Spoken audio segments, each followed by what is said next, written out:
Marcus wanted to be a good dad, so the day his daughter was born, he opened a college fund. $500 a month, every month. He felt proud, responsible. 2 years later, he sat down with a financial advisor, and when they looked at the numbers, Marcus realized that the $12,000 he'd saved for his daughter had actually cost him $40,000 in interest, lost opportunity, and debt he couldn't escape. He'd been doing the right thing, or so he thought. Here's the math nobody tells new parents. Marcus and Priya were 29 when their daughter Zoe was born. Combined household income, $78,000. Not rich, but comfortable. And like every new parent, they wanted to do everything right. The hospitals sent them home with a folder full of advice. Friends shared articles. Instagram ads promised them college savings calculators. Everyone had an opinion about what responsible parents should do. So Marcus did what felt right. He opened a 529 college savings plan, set up automatic contributions, $500 every month. But here's what nobody told him. Marcus and Priya had $8,000 in credit card debt at 22% interest, and they had no emergency fund, zero. By the end of this video, you'll understand why even after Marcus paid off that debt, he'd still be broke, and the one thing that would have saved him that most financial advisors never mentioned. And if you're a parent or about to become one, there's a very good chance you're making the same mistake right now. Chapter 1.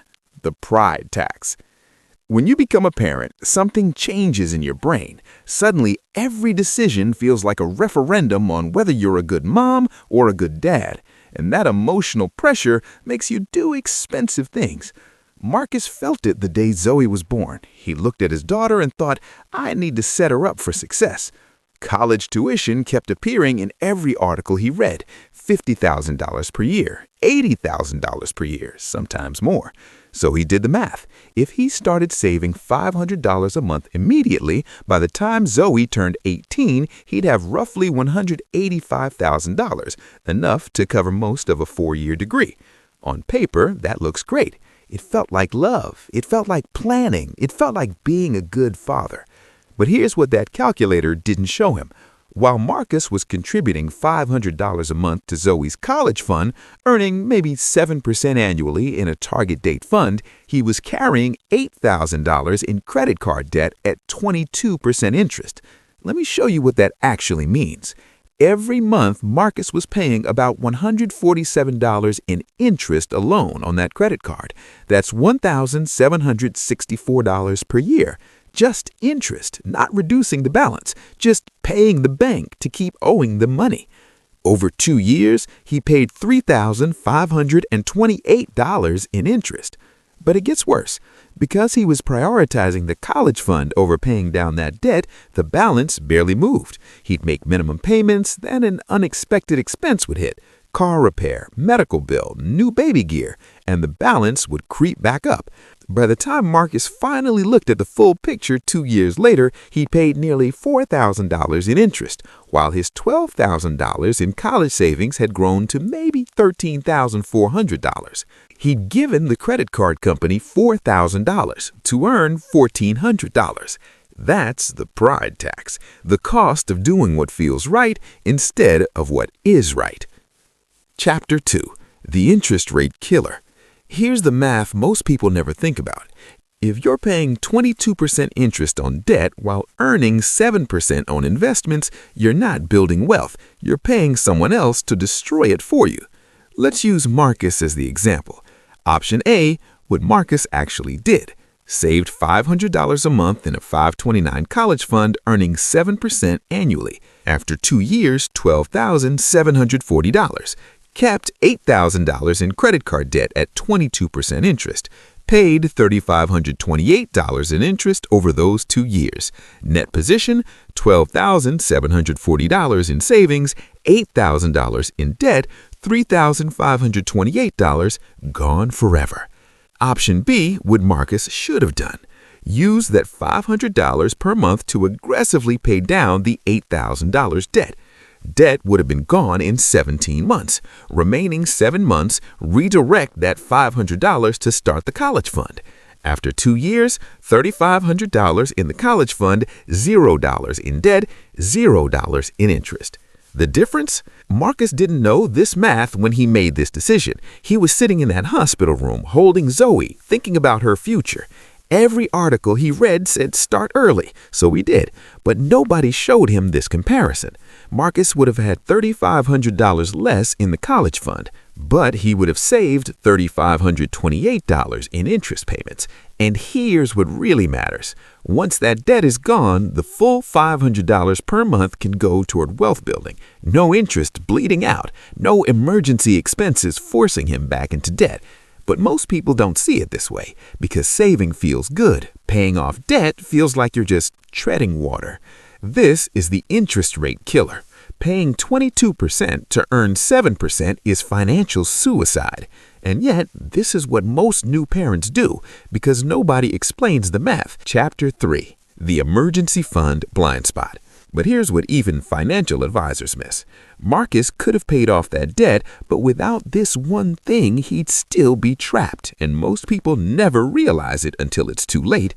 He didn't just have credit card debt, he had no emergency fund. And when you're a new parent with no buffer, everything becomes a crisis. 6 months after Zoe was born, their car needed $1,200 in repairs. Emergency? Back to the credit card. 8 months in, Priya's company downsized. She was out of work for 5 weeks. How did they cover rent? Credit card. 11 months in, Zoe got sick. The ER visit and medications cost $800 after insurance. Where did that money come from? Credit card. This is the emergency fund blind spot. Marcus thought he was being responsible by saving $500 a month for Zoe's college fund. But because he had no emergency fund, every unexpected expense sent him deeper into debt. The college fund kept growing, but the credit card balance so too. After 2 years, here's what Marcus's financial picture actually looked like. College fund, $12,740. Credit card debt, $11,400. Started at $8,000 and grew with emergencies. Total interest paid, $4,100. Net worth, negative $2,760. He'd been saving for 2 years, but his net worth had gone down.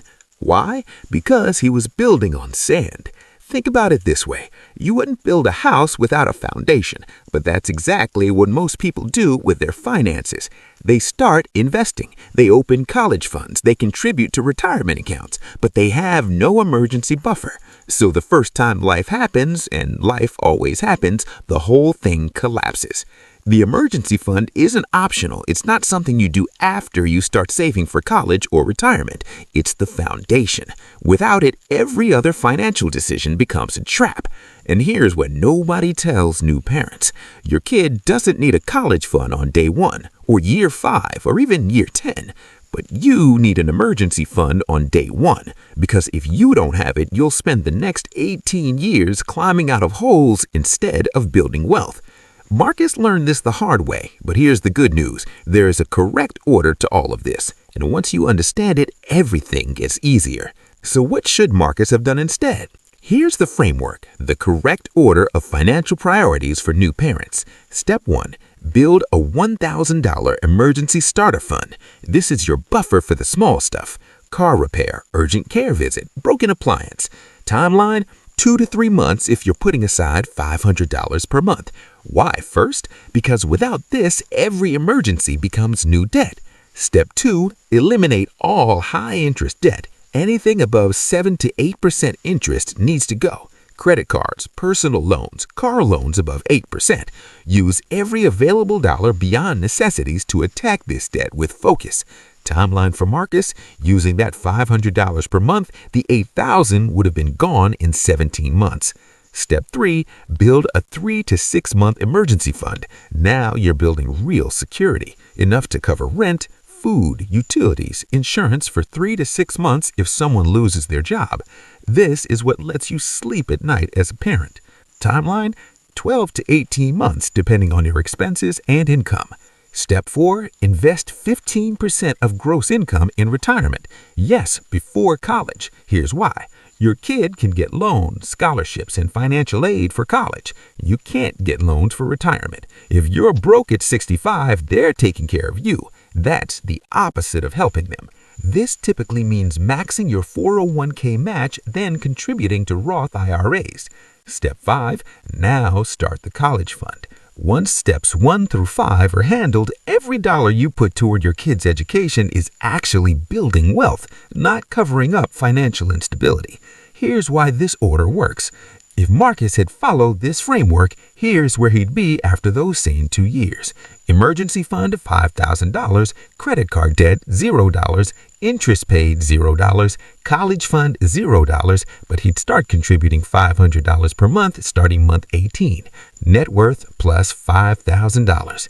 Instead of negative $2,760, he'd be plus $5,000 in the positive, with college savings starting in 7 months, fully funded, debt-free. And more importantly, he'd have a foundation. No more emergencies turning into debt. No more 22% interest. Just clean, forward momentum. But here's the part that matters most for parents. Your kid is better off with financially stable parents than with a college fund. College has options. Loans, scholarships, financial aid, work-study, community college for 2 years, then transfer. But your retirement?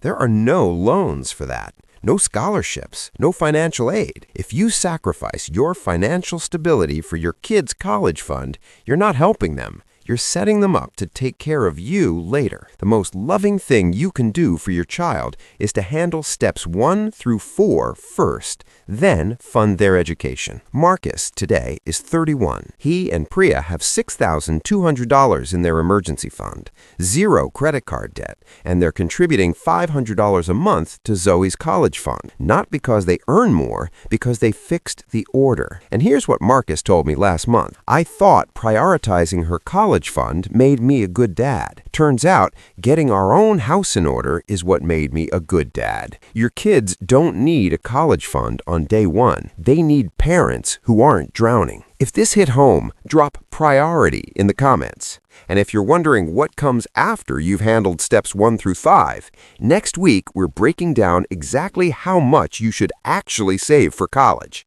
And the number is way lower than you think.